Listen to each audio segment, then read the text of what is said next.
Hello and welcome back to Franklin Covey's twice weekly podcast on leadership with Scott Miller.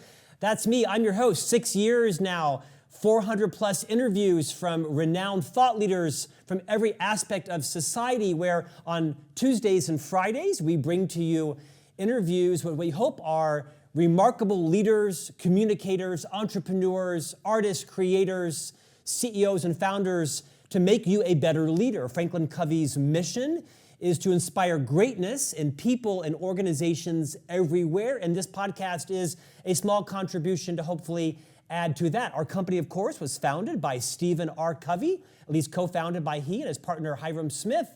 Stephen wrote the seminal book, The 7 Habits of Highly Effective People.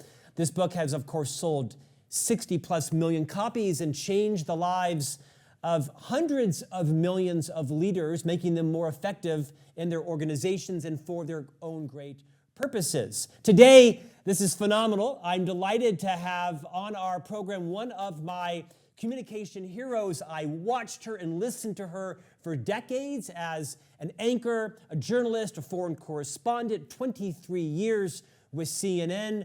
The international anchor Hala Gorani, she is now with NBC News as an investigative reporter, and her new book has just been released called But You Don't Look Arab, and Other Tales of Belonging. Joining us from her home in London, welcome to On Leadership.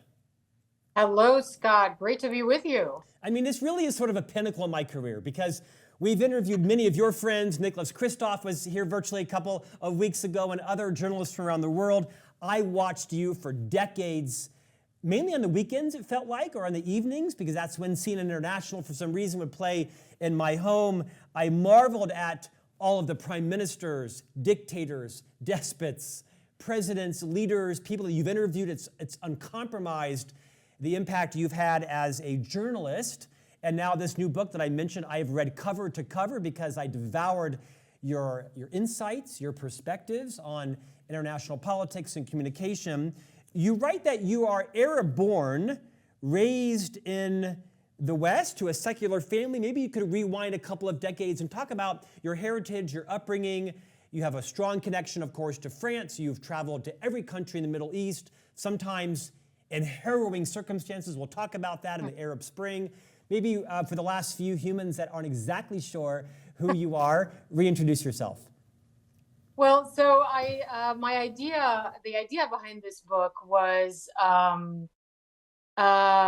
came about because whenever anyone asked me, where do you come from? It was never a simple answer. It was always a paragraph. I was born in Seattle, Washington. My parents came from Syria in the 60s. My father then moved us to Algeria, where he worked for an American engineering company. My parents then divorced, and I moved to Paris with my mother, and then back to the US, and then back to Paris, and then went to college in America and to Paris, live in London. I'm married to a German. And I speak 3 languages. So I thought, what does this mean, this patchwork of identities? How do we define ourselves from an identity perspective? Who are we? You know, nowadays people will spit into a tube and send their DNA sample to ancestry.com because we all have a yearning for self-discovery. We all want to know where we come from, what makes us who we are. And I had the same kind of, urge to kind of try to discover who I was, because I come from so many different parts of the world. And I come from a part of the world that's in the news a lot and that I've covered for decades. And so that made it also very interesting for me. And as a journalist, I wanted to apply my journalistic skills to the research that I did for this book about my own family and about these stories of displacement and migration from the Middle East to the West and back. And that's what gave me the desire to write this book. And it's not just all lofty kind of identity questions. It's also what goes on behind the scenes and dating when you're a foreign correspondent, especially a female foreign correspondent, and stuff like that. So that's kind of in a nutshell, what made me want to write this book, is this kind of eternal question: who am I, what's my identity, and how does it impact my work as a journalist? Hala, I'll be honest, it's a bit surreal to interview you because I've watched you for decades interview as an investigative journalist, as a reporter, as an anchor, some of the most iconic leaders of our generation. I was just interviewing Connie Chung a few weeks ago, and she, like you, has an entire career in journalism. And so I want to ask you,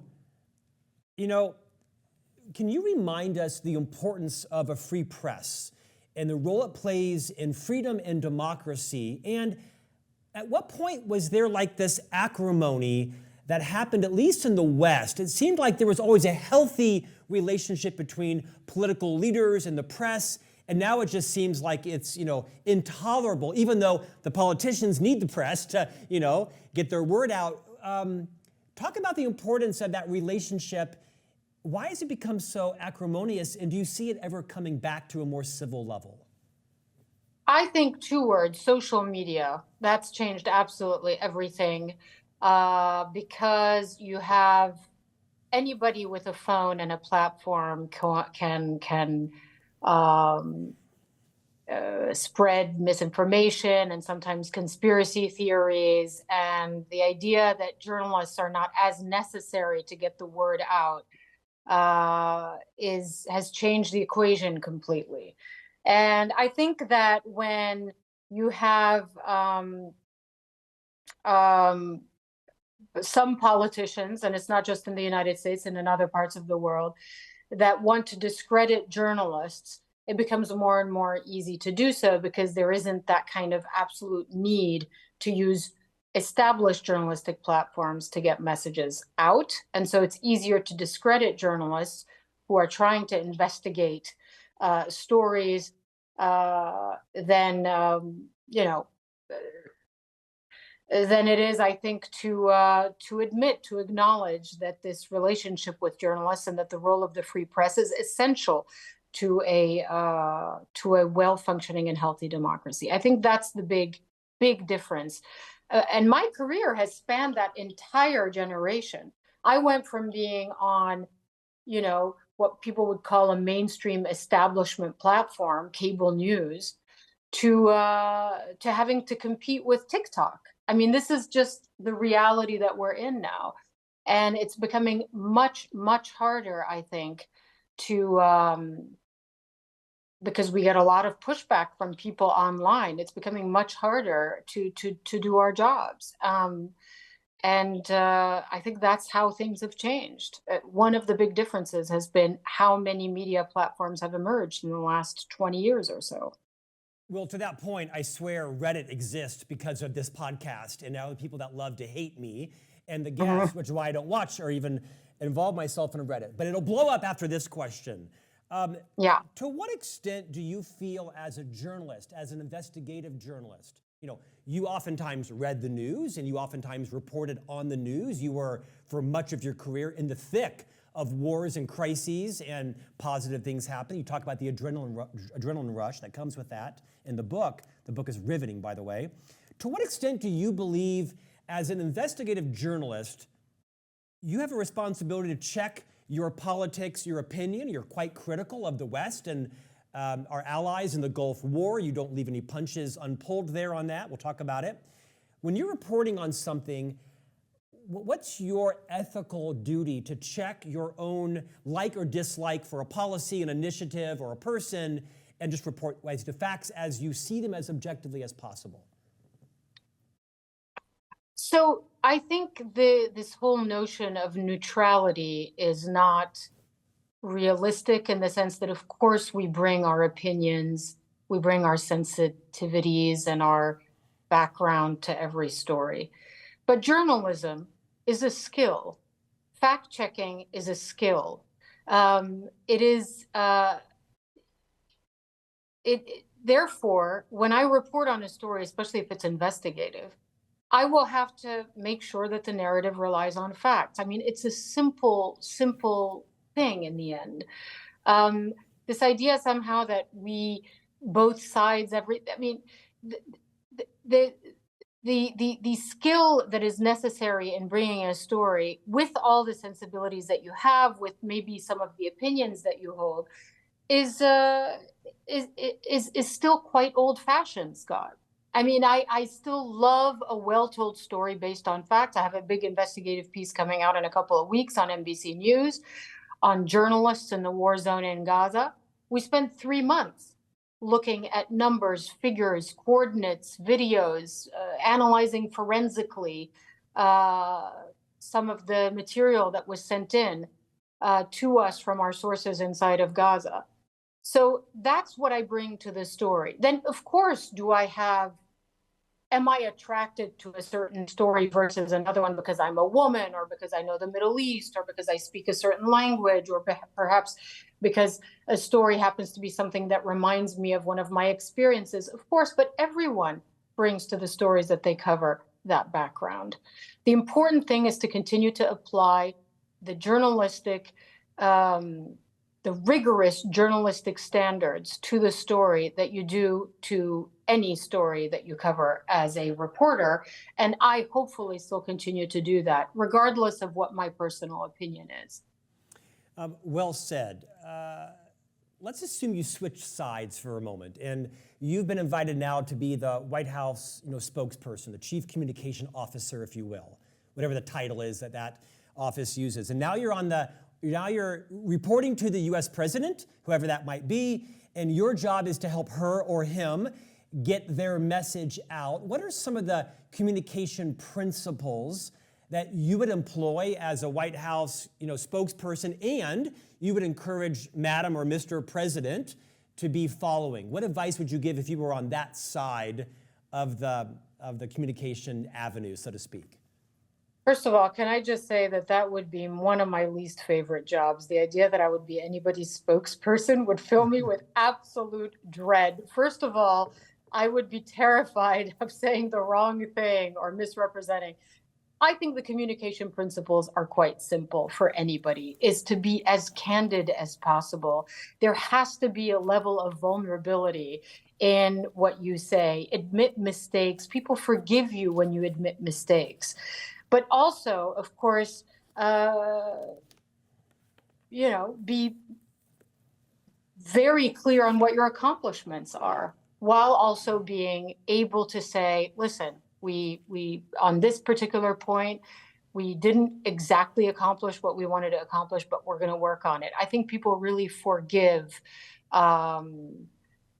moments of, not of weakness, but maybe moments where we didn't meet the challenge, if they're acknowledged. Now, that being said, for a White House communications person, I'm not even sure if that's not really what they would do. But I think that in the corporate world, for example, that's something I've always appreciated of my bosses, for sure.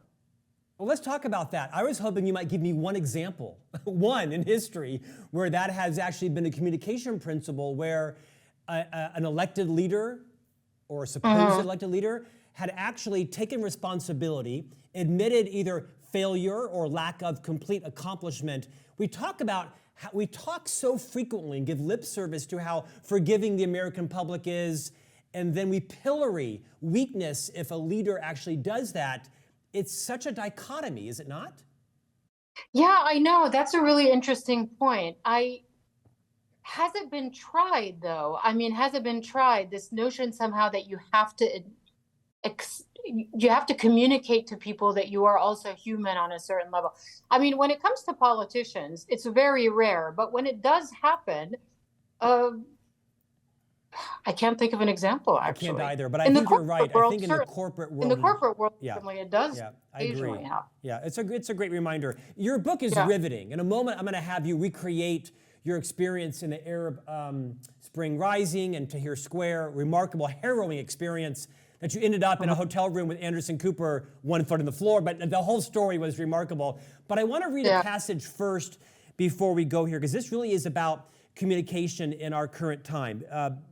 Bear with me. During remote interviews, we ask questions and nod, but we are not looking directly into our guests' faces. What goes out on air, what we call the return, is on a screen under the camera lens, so it's only perceptible in our peripheral vision. Viewers seeing two people chatting to each other in a split screen when they are in fact staring into the void. Further, you write, it takes time to become accustomed to conversing in this way and enjoying the interview rather than focusing on its technicalities. Interrupting someone who speaks for too long presents some specific challenges during remote exchanges. There are no physical in-person cues that allow us to cleanly jump into a conversation. There are no body language indicators to signal that we are about to interject. And then you go on where you write, over the years, I have calculated that in most cases, a break of some sort must occur after about 2 minutes. I mean, you are an expert in this, right? The majority of leaders now in the world are working in some kind of remote hybrid situation, whether it's because of their post-pandemic policy, or it's just because of how their culture is, or they're a global company and they're meeting with people virtually. I want to stop for a moment and I want to tap into your expertise, because every leader is trying to build culture, build connection, create levels of engagement with virtual conversations. It's hard. What have you learned that every leader can maybe think about or adopt or be more agile to building trust and rapport virtually? So what I tell young anchors who are starting out, and when I was at CNN, I would sometimes mentor young on-camera presenters. And I would say to them, when you speak to somebody, you don't just stare at them without blinking for 2 minutes, right? So why would you do that when you anchor? Why would you look into a camera lens and speak without interruption, barely taking a breath for 2 minutes? You would never do that, right? You would never do that in real life because people would say you're crazy. So it's the same when you anchor. When you anchor, you're telling a story, you're sharing an experience, you're talking about something that you hope the person will be interested in because you're telling the story and you're recounting a series of events in a way that is natural. How does that happen naturally? You sometimes look down at your notes, right? When do you look down at your notes? When you have, let's say, a name or a number or a set of facts that in real life, when I say real life, I mean off air, you wouldn't necessarily remember by heart. You don't have a prompter in real life. In real life, you would rely on a notebook and you would look down. So do that when you anchor as well. Remind yourself that you are talking to people. You are not lecturing to people. And that's what I would tell a corporate leader as well. And it works for Zoom, it works for television, it works when you FaceTime somebody. It's the same thing. Just always remember that you are talking to people, you're not lecturing, you're not reading the phone book. That's my advice to young anchors. This is the first step to feeling like you are sharing an experience with someone and that you're not, reciting a lesson that you learned in school. Hala, take that further, because we're with greatness right now in terms of your communication ability. No, I mean that sincerely. Please accept my compliment. I want you to teach some other communication skills, because I don't know anyone, including myself, that can't benefit from better communication skills to develop rapport, build trust, and credibility. Are there some other things, tactics, techniques, habits, rituals that you've seen interviewees or interviewers or leaders do? You say, gosh, that person has this dialed in. So my anchoring experience changed completely the day I started listening to my interviewees. When you're a beginner or if you're nervous, you have a tendency to rattle through questions because you've written them all down. And, here's your first question. You barely listen to the answer. You go to the second question. I see that a lot with beginners because you're so nervous and you're so worried that you're not going to cover everything that you forget to listen. Mm-hmm. And the best conversations happen when you listen to an answer. And sometimes it takes you off script, and that's okay. And sometimes you don't cover every topic that you thought you were going to cover in 4 or 5 minutes, and that's okay too. What's important is that the viewer is taken on a journey in that conversation. And that journey is two people learning from each other, and going down the road of a natural conversation that would take place between two people off camera. I always ask myself, how would this conversation go if we didn't have a camera trained on us right now and we weren't on live TV? And that's how I try to conduct interviews. Oftentimes, live interviews are more interesting and more, just more informative than pre-taped, because when you're in a pre-taped situation, you have time and you can make cuts later. So you don't kind of go for the jugular, if whereas a live 5 minute, you have a limited amount of time and you have to jump in if the interviewee's answer is a little bit too long, et cetera. So that's how I would, that's, I think, one piece of advice I would give someone in an interview setting is to listen. Everything for me changed when I started listening. It's superb advice, because I can resonate with that. Whether I'm doing that well as a model or not is debatable. Go to Reddit and they'll tell you. But I think after 400 interviews on this podcast, now I feel like I know, don't go, it doesn't matter. My friends will text me, whatever you do, don't go to Reddit today. I'm like, okay, I won't, thank you. Gosh, now you know. But it's very true, because for the first maybe 5 years of this podcast, I had a series of questions. We had 32 minutes. I wanted to get through them, and I wasn't always as connected with how the guest was answering my question. Therefore, I wasn't asking the best follow-up questions, or I wasn't feeling maybe they wanted to share something more, but they just needed some permission or an invitation. And so I am trying, failing and succeeding simultaneously, doing exactly what you just mentioned. I do want to save some time. Go ahead. I would say, sorry, Scott, I would add one more thing, and that is to let silence sometimes develop. So when you do an emotional interview, for example, and someone is talking about a time in their lives when they were emotionally affected, it's important not to then ask the follow-up right away. Because you need that moment to expand in space and in time. And when that moment expands, that's when the emotion comes out. And telling a story, a news story, it's very important to also understand that it's not just facts and figures. And I talked about fact checking. It's also about the moments of joy, the moments of sadness, the depression that comes with being a refugee, the joy that comes with, giving birth to your first child, even if you're in a difficult situation. All of those things, people don't answer in 7-second sound bites sometimes. So you have to let it breathe. And I think that's also advice I give to young journalists. Don't rush. If it's pre-taped, you have time. Let the person tell their story with the time and space that they need to tell their story. And then later on, you can decide which bit you include in your report. Again, invaluable, especially for leaders like me that may be uncomfortable with silence, where we have an efficiency mindset and we want to plow through, and you lose the authenticity of that moment of vulnerability or of the pause, if you will. Great reminder. Have you ever been in the presence of evil? That's very difficult to say.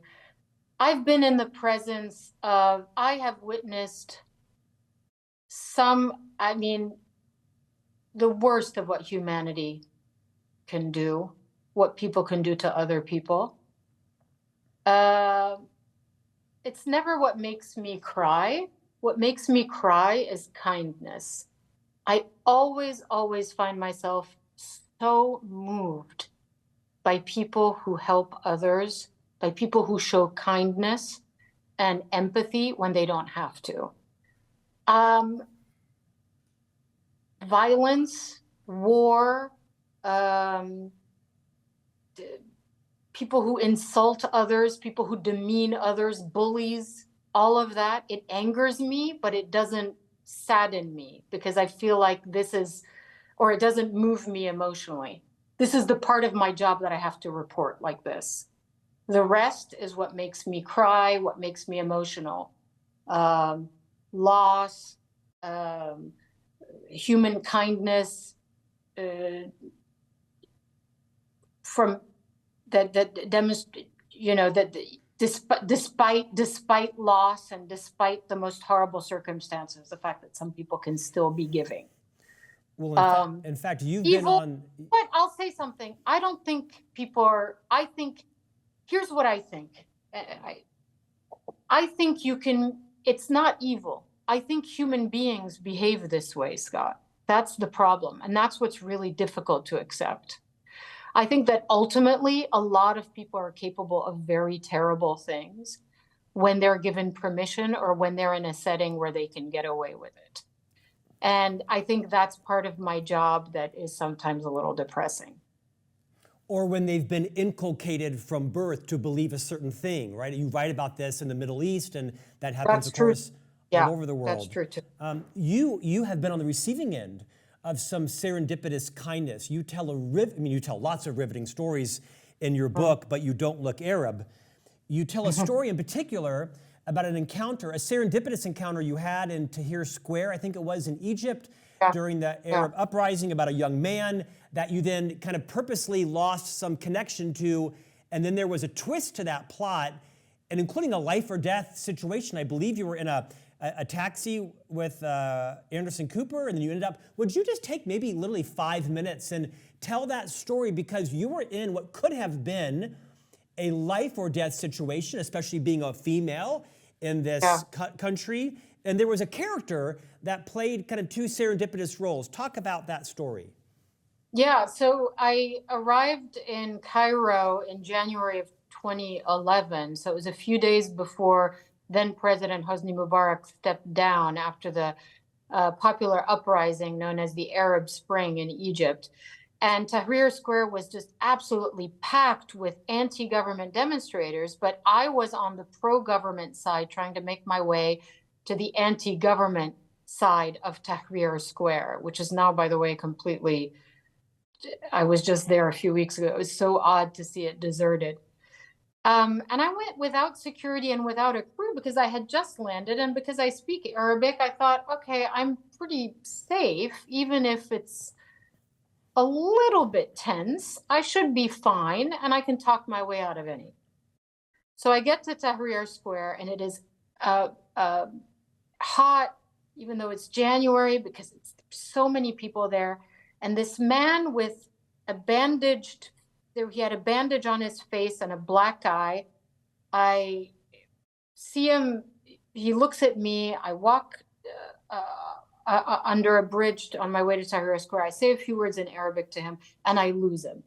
And then I get caught in this really dense crowd. And the pro-government side had sent men on camel and horseback to kind of make their way into the crowd of anti-government demonstrators. And I'm surrounded by these men pinned against a railing, and I start smelling and feeling their hot breath on me, and I think I'm going to get attacked by this group of men. And that man with the bandage on his face and the black eye looks at them and in Arabic says, "She's with me, leave her alone." And he extracts me from that group of men and pulls me away and saves me. And I thought to myself, who was that guy? And now with hindsight, and that day with hindsight, I thought maybe he was a police officer in plain clothes, or he was maybe with the intelligence services. I don't know who he was. But he did save me, because a few days later, you'll remember Lara Logan was sexually assaulted very severely in Tahrir Square. And other female correspondents as well were. So I was saved. And on the bridge, it was a few days later when pro-government thugs attacked our hotel. And on the bridge, we were surrounded by government attackers who threw rocks into our car and shattered our car windows. And the driver froze and said, who's going to pay for my car windows? And I was like, I'll give you $500. I don't know how I plucked that figure out of thin air. If you go now. And I was at that point, I didn't care who he ran over. Just get us out of this situation, because these people could kill us. And he did. So twice in about 3 days, we were in some very hairy situations, but thankfully we made it out. You share countless stories like this of being around the world. You mentioned in our opening you've been back to the Middle East 7 times since January on behalf of your investigative news story. I'm guessing it's embargoed, but is there anything you can tell us today about what you've learned from your time in Gaza that perhaps that story isn't getting out? Obviously, everyone has somewhat of an opinion based on what news channel they're watching or what news they're consuming. What, if anything, would you be willing or like to share today in anticipation of your story coming out, and when might we be available to watch or read that? Right. So we have the third part of our 3-part investigative series on Gaza coming out in a couple of weeks, hopefully. The first part was on safe zones. So some of your listeners might know that the Israeli military designated certain parts of the Gaza Strip as safe for civilians to evacuate to. But our investigation uncovered a pattern of bombing in parts of the Gaza Strip that they had told civilians to evacuate to. So that was our first story. Our second story was on hospitals and doctors who in Gaza have told us that they have felt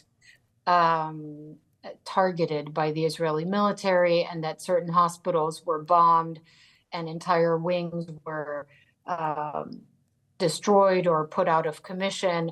And there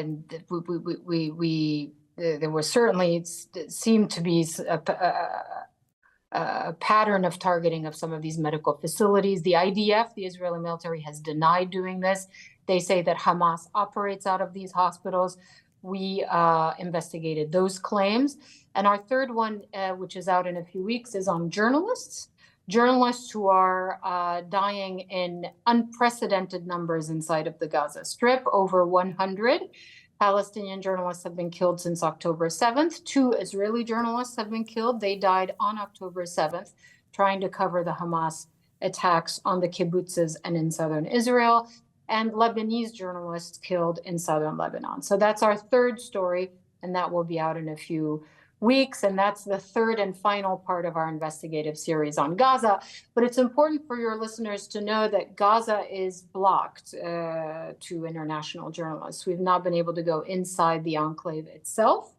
And this is very, very unusual, because during the Iraq War, for example, we did go on military embeds, which is something that you're able to do with Israeli military escorts. But we also had the option to report unilaterally, which in this case we don't have. We've been blocked from doing so.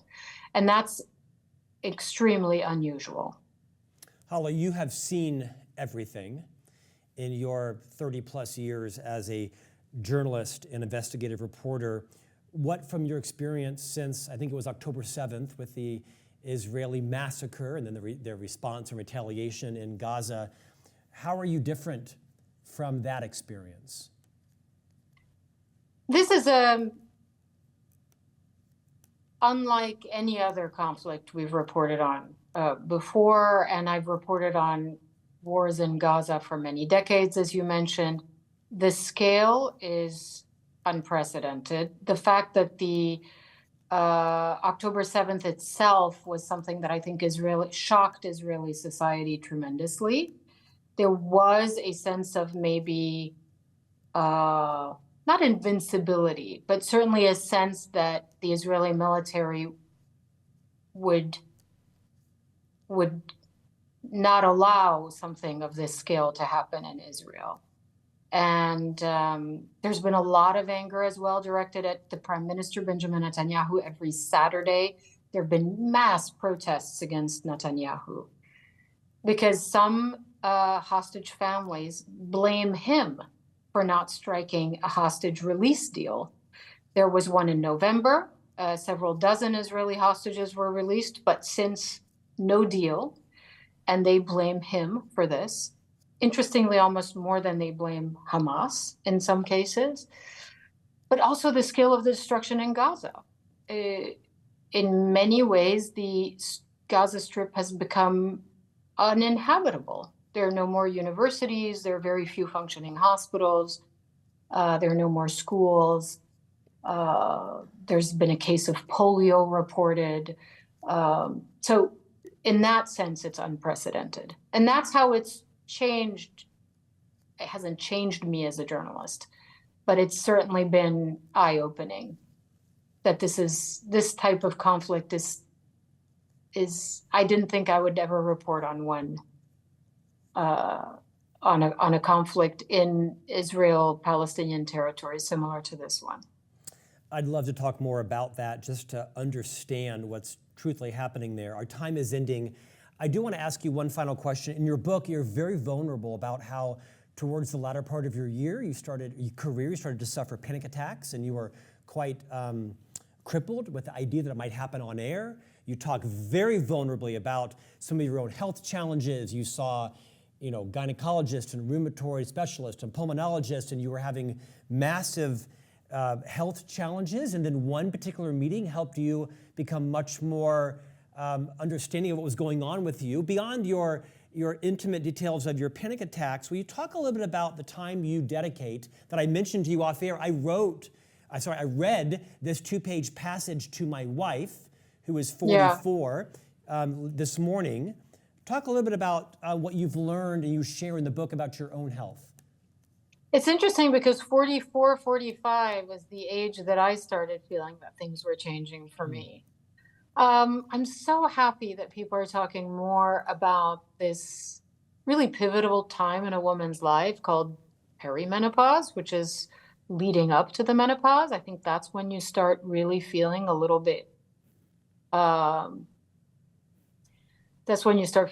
unstable and things are changing, and it's kind of like adolescence in reverse. You're becoming another person. And for some people, and it was my case, the symptoms are mental, not just physical. I barely had any physical symptoms, actually. It was more mental. And I realized that I was getting panicky and I was getting anxious and I was really worried that it was going to affect my work. And in a sense, it did affect my work because, you don't concentrate as much when you have anxiety in the way that I did. And people 8-10 years ago didn't talk about perimenopause, menopause, and hormonal changes as much as they are now. And I realized, and when I finally saw a doctor who told me, listen, it could be that you have hormonal changes that are affecting your mood, and there's a solution. You can take hormone replacement therapy. And I did, and suddenly I felt kind of normal again, a very low dose, but that's kind of all you need sometimes when you're young, because 44 is young, by the way. The older you get, old is 10 years older than whatever age you are. Correct, now, by the way.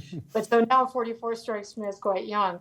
And so, and I did, and I'm so glad women are talking about it more, and the men in their lives are aware of it more. And I think this is a real, real game changer that we're even having this discussion, Scott, because I can tell you 10 years ago, we wouldn't have been having this conversation. So I'm glad that we are. Well, you may have given a gift to my wife, Stephanie, because in addition to parenting 3 boys that have my personality, that are 10, 12, and 14, she's also 44. So she's going through a bit of a change. Emmy Award-winning anchor, correspondent, investigative journalist, Hala Gorani. Your book is But You Don't Look Arab and Other Tales of Belonging. Highly recommend this book to anyone who is interested in your perspective on why we are where we are in the world. Your stories of Syria are quite compelling because it's such a kind of unknown society now in the modern world. And delighted that you have found a great home at NBC and look forward to watching the third part of your investigative series on Gaza. Thanks for joining us today. Thanks so much, Scott. And we'll see you back here next week for a new conversation on leadership.